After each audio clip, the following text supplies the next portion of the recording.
शास्त्रों में पारंगत एक पंडित एक बूढ़े साधु के पास गया और बोला, महात्मा जी, मैं सत्य की खोज में हूँ, कृपया मेरा मार्गदर्शन करें। साधु ने पूछा, बेटा तुम कौन हो? पंडित बोला, महात्मा जी, आप मुझे नहीं जानते। मैं कई शास्त्रों में होशियार पंडित हूँ। इस नगर में मेरा बड़ा मान सम्मान है, किंतु सत्य नहीं खोज सका हूँ। इसलिए आपसे ज्ञान प्राप्त करना चाहता हूँ ताकि सत्य को पा सकूं। साधु बोले, तुम लिख कर ले आओ कि तुम क्या जानते हो, क्योंकि जो तुम जानते हो उसे बताने का कोई औचित्य नहीं है। जो तुम नहीं जानते वो ज्ञान मैं तुम्हें दे दूंगा। व्यक्ति लौट गया। उसे शास्त्रों का इतना अधिक ज्ञान था कि उसे लिखते लिखते 3 वर्ष बीत गए।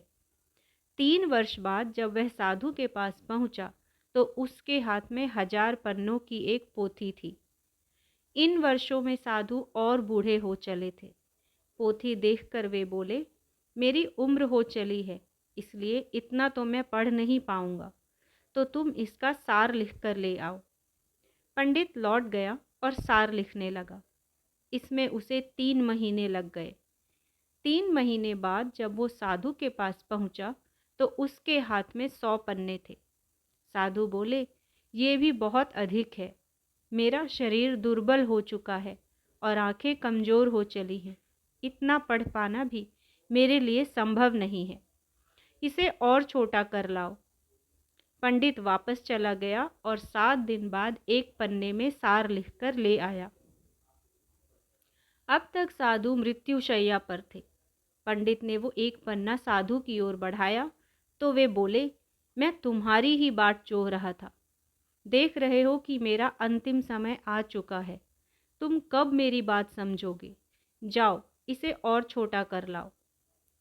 साधु की बात सुनकर मानो पंडित की आंखें खुल गईं। वह तुरंत एक कोरा कागज ले आया। साधु मुस्कुराए और बोले, इस कोरे कागज का अर्थ है कि मैं कोरा हूँ, पूर्णतः खाली, बिल्कुल अज्ञानी। अब तुम मेरा ज्ञान प्राप्त करने के योग्य हुए। शिष्य वह है जो गुरु के समक्ष ये भाव रखे कि वह कुछ नहीं जानता।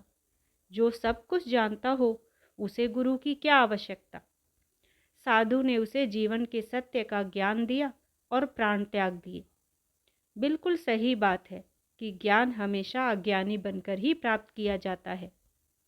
यदि आपको ये कहानी पसंद आई हो तो वीडियो को लाइक और चैनल को सब्सक्राइब जरूर करें। धन्यवाद।